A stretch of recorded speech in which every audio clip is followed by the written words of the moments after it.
नमस्कार। मैं दीपक कुमार मेरे YouTube चैनल स्टडी विद दीपक में आपका स्वागत करता हूं।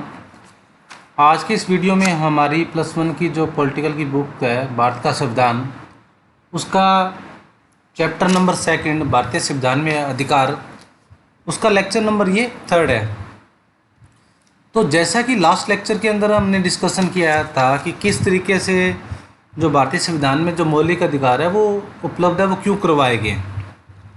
क्योंकि मौलिक अधिकार कुछ ऐसे अधिकार होते हैं कि जिसका हमारे जीवन का चहुमुखी विकास करने के लिए बहुत ज़रूरी है, वो माना जा सकता है। और उसी के तहत हमने कुछ दक्षिण अफ्रीका के जो मौलिक अधिकार है उसमें जो की गई जो घोषणा पत्र है उसके माध्यम से हमने उसकी पढ़ने की कोशिश है वो की थी। तो आज के लेक्चर के अंदर हमारा ये जो सबसे पहले आपको ये जानना होगा कि हमारे जो अधिकार हैं वो कितने मौलिक अधिकार है वो माने गए हैं। तो आपको मैं बताना चाहूँगा कि सबसे पहले हमारे जो मौलिक अधिकार है वो 6 प्रकार के जो मौलिक अधिकार है वो दिए गए हैं, जिसके अंदर आप देख सकते हो कि भारत के संविधान के अंदर ये बात जो मौलिक अधिकार है वो पार्ट 3 के अंदर मौलिक अधिकार हमारे दिए गए हैं। सबसे पहले इसमें आ जाता है कि हमारा जो मौलिक अधिकार है वो समानता का अधिकार। समानता मतलब सभी व्यक्ति पर्सन भारतीय कानून के समक्ष सभी समान है। दूसरा हमारा अधिकार आ जाता है शोषण के विरुद्ध अधिकार, यानी कि किसी भी व्यक्ति के साथ किसी भी तरह का जो एक जाति है वो किसी तरह से नहीं की जाएगी।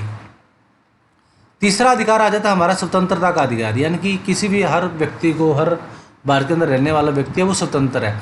और स्वतंत्रता के तहत कौन से अधिकार है वो मिले हैं, वो डिस्कशन है वो करेंगे। चौथा आ जाता है हमारा धार्मिक स्वतंत्रता का अधिकार, यानी कि हमारी जो धार्मिक आस्था होती है वो किस तरीके से हम अपना जो अधिकार है वो उसको प्रेजेंट है वो कर सकते हैं। और फिफ्थ आ जाता है सांस्कृतिक तथा शैक्षिक अधिकार, यानी कि हमारा कल्चर और शिक्षा से संबंधित हमें कौन से अधिकार मिले गए हैं वो 5वां।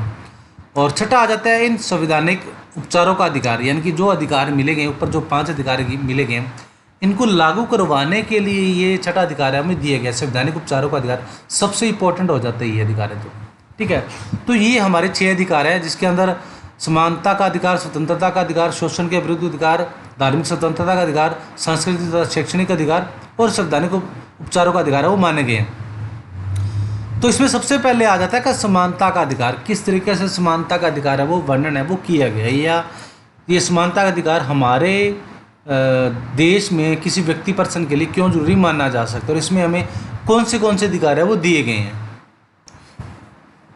तो सबसे पहले समानता का अधिकार हम समझने के लिए 2 आपके सामने एग्जाम्पल है वो दिए गए हैं, तो आप देख सकते हो। 2 परिस्थितियां बताई गई किस तरीके से शवदेश कुमार अपने गांव गया, उसके साथ उसका एक दोस्त भी था। गांव के एक होटल में उन्होंने चाय पीने की इच्छा हुई। दुकानदार शवदेश कुमार को जानता था पर उसका मित्र की जाति जानने के लिए उसने उसका नाम पूछा। उसके बाद दुकानदार ने शवदेश कुमार को तो एक सुंदर कप में चाय दी, लेकिन उसके दोस्त को कुल्हड़ में चाय दी क्योंकि वह दलित था। अब एक एग्जाम्पल दिए गए, 2 एग्जाम्पल दिए गए अलग अलग। तो पहले एग्जाम्पल क्या देगी, मान लो एक जो पर्सन होता है वो शवदेश कुमार वो अपने गांव में जाता है और उसके साथ शवदेश के साथ उसका दोस्त भी होता है और वो होटल में एक चाय पीने के रुकते हैं। तो शवदेश कुमार को वो दुकानदार होता है वो उससे दूसरे अपने दोस्त की जाति पूछने के लिए बोलता है। तो वो जब उसको पता लगता है कि ये जो दलित है, पता लगने के बाद शवदेश को तो वो एक कप में चाय दे देता है और उसको दलित जो उसका दोस्त था उसको वो कुल्हड़ और दूसरे कप में चाय वो दे देते हैं। तो यानी कि यहाँ भेदभाव हुआ ना, एक व्यक्ति एक पर्सन एक ही जगह गए हैं और दोनों को जाति की वजह से उनके बीच में जो चाय पिलाने का सर्व करने का जो तरीका है वो अलग अलग दिया जा रहा है। एक कप को तो उसकी जाति कुछ अलग विशेष रही होगी जिसकी वजह से उसको कप में चाय दी जा रही है शवदेश कुमार को तो, और जो शवदेश कुमार का जो दोस्त है वो दलित है और उसको जब उसकी जाति पता लगी तो उसको जो चाय देने का तरीका था वो कुल्हड़ में दी जा रही है। तो ये समानता का अधिकार के अंदर थोड़ा सा एक ही डिस्क्रिमिनेशन होगी ना, विषमता होगी ना एक पर्सन के बीच में।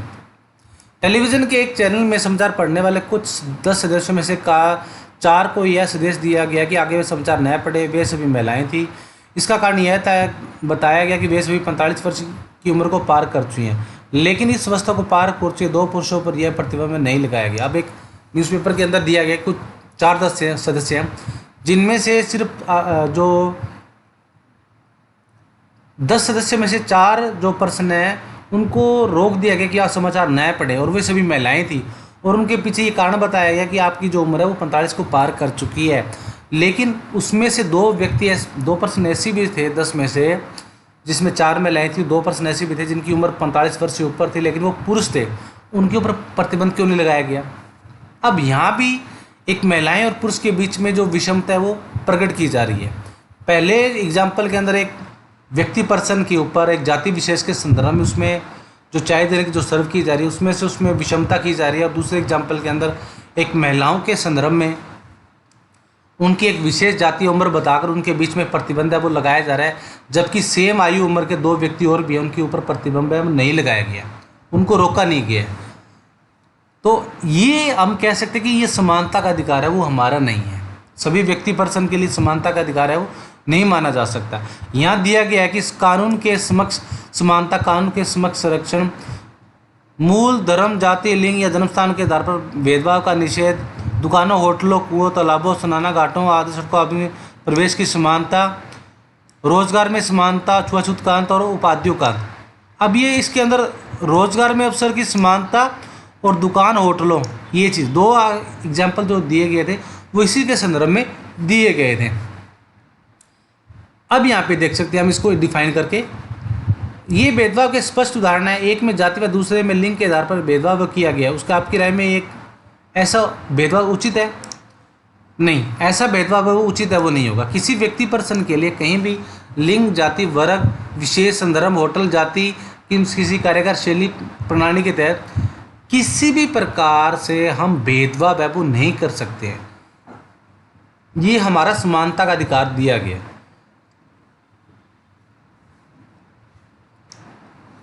किसी भी व्यक्ति पर्सन के साथ उसके काम करने तरीके, उसकी महिलाएं पुरुष की वजह से या जाति की वजह से या काम करने की वजह से, उसकी सामाजिक सोसाइटी की वजह से, रंग रूप की वजह से, अगर किसी के साथ भी अगर भेदभाव किया जाता है किसी भी समानता के कार्य के अंदर, सामाजिक कार्य के अंदर, तो ये उसका अधिकार दिया गया कि इस अधिकार के माध्यम से वो अपना विरोध वो प्रकट कर सकता है।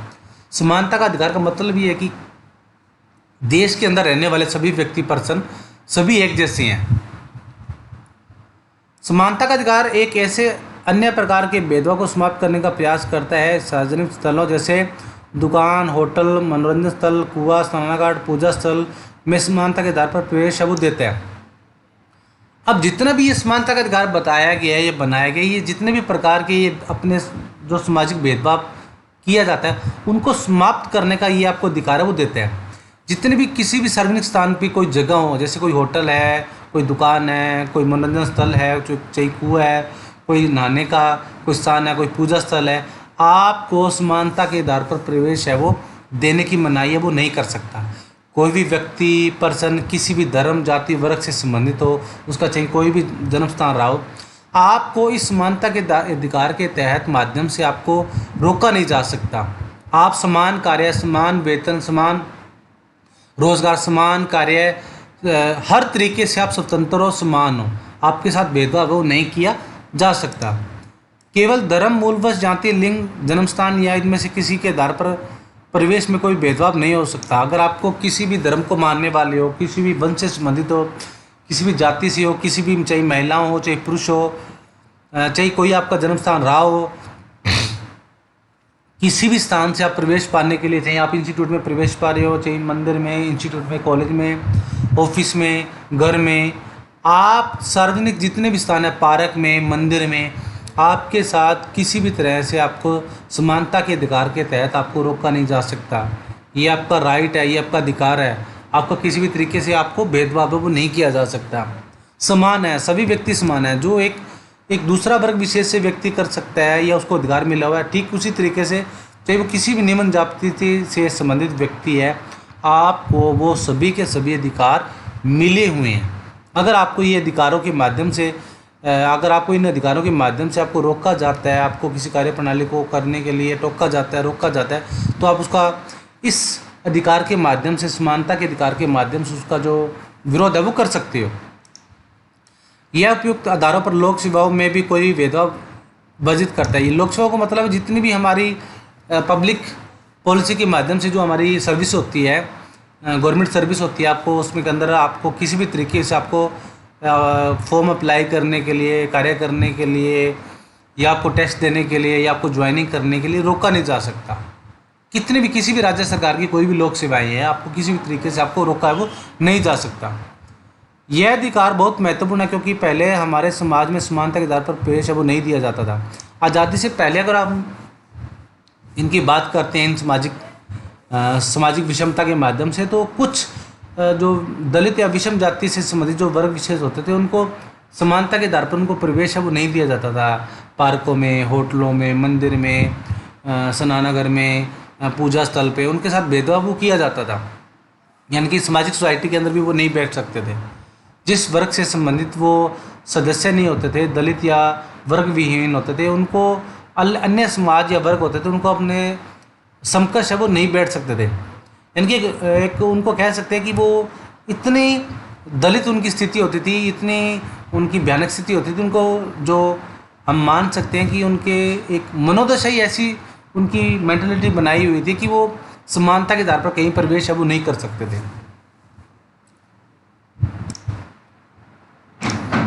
छुआछूत की प्रथा असमानता का सबसे भद्दा रूप है।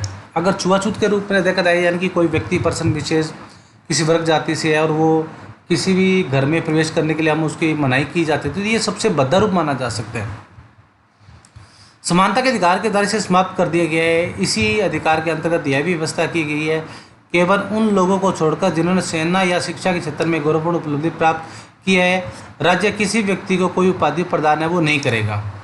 अब ये जो जितने भी अधिकार छुआछूत के माध्यम से, इस समानता के अधिकार के माध्यम से इनको समाप्त वो कर दिया गया। किसी भी व्यक्ति पर्सन के साथ छुआछूत के द्वारा छूने से, बैठने से, उठने से, मना करने से आप उसको रोक नहीं सकते हो। इसी के अलावा जितने भी कुछ ऐसे कुछ रैंक बनाए गए सेना की शिक्षा के माध्यम से, कुछ उपलब्धियां आपको दी जाती है, उनको छोड़कर किसी भी प्रकार से कोई भी व्यक्ति कोई भी उपाधि वो ग्रहण है वो नहीं करेगा। अपने नाम के आगे कोई भी उपाधि है वो नहीं लगा सकता। सेना के अंदर आपने देखा होगा मेजर जनरल कुछ ऐसे लगाए होते हैं। शिक्षा के अंदर आपने देखा होगा डॉक्टरेट या मास्टर वगैरह कुछ डिग्री होती है। सिर्फ उन्हीं डिग्रियों को छोड़कर बाकी सभी को कोई भी जो उपलब्धि है, अचीवमेंट है, वो आपका नाम के आगे नहीं लगा सकते। यानी कि सभी पर्सन व्यक्ति समान है। साइंटिस्ट होते हैं शिक्षा के अंदर, आपने देखा हो डॉक्टर वगैरह लोग साइंटिस्ट लोग होते हैं, सिर्फ उन्हीं को ये उपाधि है वो आपको दी जाती है, या सेना मिलिट्री के अंदर छोड़कर बाकी सभी व्यक्ति अपने नाम के आगे कोई भी उपाधि है वो नहीं है वो लगा सकते हैं। इस प्रकार समानता का अधिकार भारत को सच्चे लोकतंत्र के रूप में स्थापित करने का प्रयास करता है, जिसमें सभी नागरिकों को समान प्रतिष्ठा व गरिमा प्राप्त हो। यानी कि उनके नाम के आगे किसी भी तरह की एक उपाधि लगाने की वजह से वो वर्ग विशेष से संबंधित है वो माना जाएगा। तो ये सभी वर्ग विशेष के माध्यम से उनके मानने के लिए मनाही की जाती है। सभी व्यक्ति पर्सन या जाति को एक समान माना जाता है और सभी में ये स्थिति पैदा की जाती है जो अन्य वर्ग से संबंधित होती है, ताकि वो सम्मानपूर्वक अपना जीवन है वो व्यतीत कर सके। जो दलित वर्ग से संबंधित है, जो निम्न वर्ग से संबंधित अगर जाति या वर्ग या पर्सन है, वो एक समान प्रतिष्ठा और एक गौरवपूर्ण जो प्रणाली है, अपने आप में एक स्वाभिमान की जो भावना है, उसके माध्यम से अपनी जो जीवन यापन है वो जी सकते हैं। क्या आपने अपने संविधान की प्रस्तावना पढ़ी है? यह समानता को कैसे परिभाषित करते हैं? आप पाएंगे इस प्रस्तावना में समानता के बारे में दो बातों का उल्लेख है, प्रतिष्ठा और प्रतिष्ठा की समानता और अवसर की समानता। ये हमारी जो प्रस्तावना दी गई थी, प्रेम्बल दी गया होता है, इसमें दो बातें प्रमुख रूप से बताई गई है। एक तो प्रतिष्ठा की समानता और एक अवसर की समानता। यानी कि सभी व्यक्तियों के साथ इज्जत के जो उसकी जो हम मान सकते हैं, सभी व्यक्तियों का सम्मान है वो किया जाएगा और सभी की जो प्रतिष्ठा होगी, जो अचीवमेंट होगा, जो सद्भावना होगी वो एक समान होगी। यानी कि किसी व्यक्ति के साथ ज़्यादा सद्भावनापूर्ण कार्य किया जा रहा है, किसी दूसरी वर्ग या जाति के साथ जो निष्पक्ष कार्य वो किया जा रहा है। और दूसरा कि अवसर की समानता, यानी कि जितने भी मौके मिलेंगे उसमें सभी को समान अवसर मिलेगा।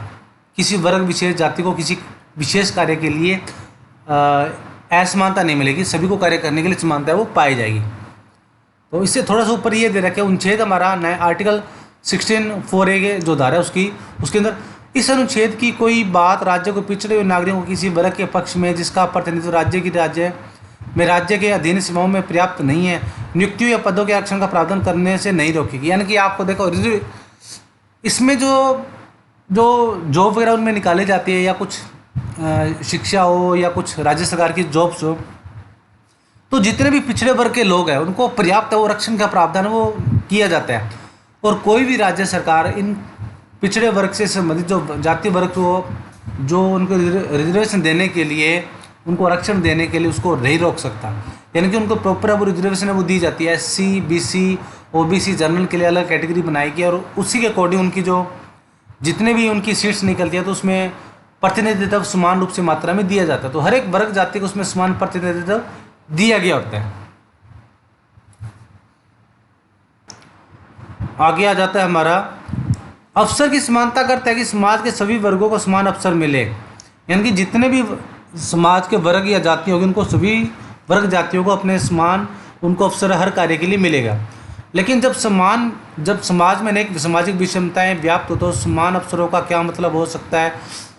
यानी कि संविधान स्पष्ट करता है कि सरकार बच्चों, महिलाओं तथा सामाजिक तथा शैक्षणिक रूप से हुए पिछड़े वर्गों की बेहतरी के लिए विशेष योजनाएं तथा निर्णय लागू कर सकती है। अब ये हो जाता है कि जितने भी समाज के अंदर अलग अलग जो वर्ग से संबंधित जितने भी जातियाँ होती है उनके लिए समान अवसर का मतलब क्या हो गया, क्या उनका मतलब समझा जाएगा। उनके लिए मतलब ये है कि जितने भी किसी वर्ग जाति से संबंधित कोई भी व्यक्ति, पर्सन या जाति है या समुदाय है और उसके जितने भी बच्चे, महिलाएं हैं, वो सामाजिक और शैक्षणिक रूप से शिक्षा के रूप में जितने भी पिछड़े हुए लोग हैं उनको विशेष योजनाएं और उनकी पॉलिसी बनाकर उनको लागू करेगी, उनको समान प्रतिनिधित्व है वो दिया जाएगा। यानी कि रिजर्वेशन है उनको दिया है वो जाएगा। आपने नौकरियों में, स्कूलों में प्रवेश के लिए आरक्षण के बारे में अवश्य सुना होगा। आपको संभवतः आश्चर्य भी हुआ होगा कि समानता के सिद्धांत का पालन करने के लिए बावजूद यहाँ आरक्षण क्यों दिया गया। अब जैसा कि हम देखते हैं कि कुछ सीटें और कुछ सामाजिक या नौकरियों के लिए, स्कूलों में लिए प्रवेश के लिए रिजर्वेशन है वो दी जाती है। तो इसका मतलब बच्चों ये है कि किसी भी तरीके से उनका जो प्रतिनिधित्व है, यानी कि वो समानता आर्थिक या सामाजिक रूप से पिछड़े हुए हैं, उनको समान प्रतिनिधित्व है अन्य जातियों की तुलना में उनको मिले। तो यही उनका आरक्षण का मतलब है वो माना जा सकता है। वास्तव में संविधान का अनुच्छेद 16 उसकी धारा आर्टिकल 4 साफ साफ कहता है कि आरक्षण जैसी नीतियों को समाप्त करने के अधिकार के उल्लंघन के रूप में नहीं देखा जा सकता। यदि आप संविधान की भावना देखेंगे तो पाएंगे कि अवसर की समानता के अधिकार को पूरा करने के लिए यह जरूरी है। यानी कि इसके लिए ज़रूरी क्यों है, ये रिजर्वेशन क्यों जरूरी की है, या क्योंकि सभी व्यक्ति, पर्सन के लिए उनका सामाजिक रूप से समानता के अधिकार के सभी जातियों का एक समान प्रतिनिधित्व होना बहुत जरूरी माना जा सकता है। क्योंकि सभी जातियों का जो शैक्षणिक और सामाजिक विकास वो एक जैसा नहीं माना जा सकता। जैसे कुछ SC ST और OBC के जो लोग होते हैं वो सभी जर्नल के भी नहीं होते हैं, लेकिन सामान्य रूप से जो श्रेणियों के माध्यम से तुलना में अगर उनका SC ST और OBC की जो श्रेणियों के लोगों को अगर देखा जाता है सामाजिक और शैक्षणिक स्तर, उनका थोड़ा सा, उनका जो सामाजिक सामान्य रूप से जो श्रेणियों की तुलना में थोड़ा सा कम होता है। तो इसी की वजह से उनको समान प्रतिनिधित्व लाने के लिए, समानता के भाव से लाने के लिए जो आरक्षण की भावना है उनके प्रदान है वो की जाती है। आगे आ जाता है हमारा कि अनुच्छेद 21 जीवन और दैहिक स्वतंत्रता का संरक्षण किसी व्यक्ति को उसके प्राण या दैहिक स्वतंत्रता से विधि द्वारा स्थापित प्रक्रिया के अनुसार ही वंचित किया जाएगा, अन्यथा नहीं। इसका मतलब ये कि हमारा एक आर्टिकल 21 है जिसके अंदर हमारी जीवन और हमारे जीवन के संबंधित जो हमारा रिजर्वेशन है, यानी कि जो हमारी स्वतंत्रता है, वो किसी भी व्यक्ति को हमारा उसके जीवन जीने का और जीवन का समाप्त करने का अधिकार है वो किसी को नहीं दिया गया। यानी कि किसी व्यक्ति को जीवन जीने का और जीवन का, आपने देखा होगा कई बार जो बच्चे जो पर्सन सुसाइड कर लेते हैं और सुसाइड अटैम्प्ट करते हैं और वो बच जाते हैं, उन पर एक FIR लॉज हो जाती है। यानी कि आप अपनी मर्जी से अपने जीवन को समाप्त वो नहीं कर सकते हो। ये भी आपका अधिकार है, ये आपका अधिकार है कि आप अपने जीवन को आपका अपना जीवन जरूर है, लेकिन आप अपने जीवन को ख़त्म नहीं कर सकते। अगर आप ख़त्म कर रहे हो और आपने सुसाइड करने का अटैम्प्ट किया और आप उसमें बच गए तो आप पे FIR लॉज हो जाएगी। ये भी कानूनी प्रक्रिया है। तो यानी कि किसी भी प्रक्रिया को, जो जान लेने की प्रक्रिया होगी, वो अगर उसने कुछ ऐसा कुछ कर्म कर दिया, उसने कार्यसी कर दी जिसकी वजह से उसका ये जरूरी है कि इसकी जीवन लीला को समाप्त किया जाए, तो वो कानूनी प्रक्रिया होती है। आपने देखा हो कोई व्यक्ति, कोई पर्सन ऐसा एक्टिविटी कर देता है, किसी दूसरे पर्सन की जान ले लेता है या कुछ ऐसी कार्रवाई कर देता है, एक्ट कर लेता है, उस पर FIR लॉज हो जाती है, जुडिशरी में उस पर कोर्ट के अंदर उस पर केस चलता है। केस के बाद जब उस पर आरोप सिद्ध हो जाता है तब उसके एक फांसी या जो भी उसकी सजा वो दी जाती है। तो एक कानूनी प्रक्रिया के माध्यम से ये समानता का अधिकार या स्वतंत्रता का या जीवन का अधिकार है, जीवन जीने का और जीवन को समाप्त करने का जो प्रक्रिया है वो एक पूरी प्रक्रिया स्वतंत्रता के अधिकार के माध्यम से ही, एक कानूनी प्रक्रिया से ही जो चलाई जाती है। ठीक है, तो ये था हमारा आज का वीडियो, आज का लेक्चर। आई होप, मैं समझता हूँ कि ये वीडियो के माध्यम से इस टॉपिक आपको क्लियर हुआ होगा, लेकिन फिर भी आपके कुछ डाउट है तो कमेंट करके पूछ सकते हो। तो आज का वीडियो इतना ही, लेकिन जाने से पहले एक बात कहना चाहूँगा, अगर आप मेरे वीडियो पहली बार देख रहे हो तो मेरा चैनल स्टडी विद दीपक को सब्सक्राइब कर लें और दिए गए बेल आइकन को क्लिक कर लें, ताकि जब भी आपको इसका मैं वीडियो अपलोड करूँ उसका नोटिफिकेशन आपको मिलता रहे। साथ में जो आपके दूसरे जितने भी जानकारी में बच्चे उसको अपना मेरा जो ये वीडियो वो शेयर करें, मेरा चैनल ज़्यादा से ज़्यादा सब्सक्राइब कराएं। तो मिलते हैं अगले वीडियो में नए लेक्चर के साथ। तब तक stay home, stay safe and be positive.